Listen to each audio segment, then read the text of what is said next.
இயேசுவில் அன்புக்குரியவர்களை, மகிழ்ச்சிகளும் வாழ்த்துகளையும் நான் உங்களுக்கு பரிமாறிக்கொள்கிறேன். ஏனென்றால் மே மாதம் அன்னையின் வணக்கத்திற்குரிய மாதம். இந்த மே மாதத்திலே அன்னை பற்ற அற்புதமான வார்த்தைகளையும் பெயர்களையும் நாம் சிந்திக்க இருக்கிறோம். ஒவ்வொரு நாளும் அன்னையின் மகிமையான வார்த்தைகளை பெற்று இந்த அருளின் மாதத்தில் நிறைவான ஆசீர் பெற வாழ்த்துகிறேன்.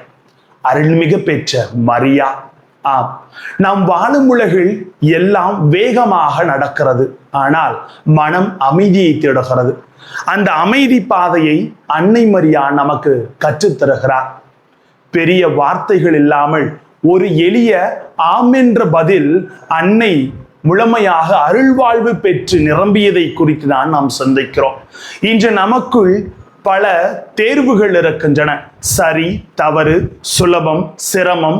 அந்த நேரத்தில் அன்னை மரியா போல நிமிடம் ஒன்றுக்கு நின்று உள்ளத்தை கேட்டு நல்லதை தேர்வு செய்தால் அதுவே அருளின் பாதையை நமக்கு பெற்று தரும்.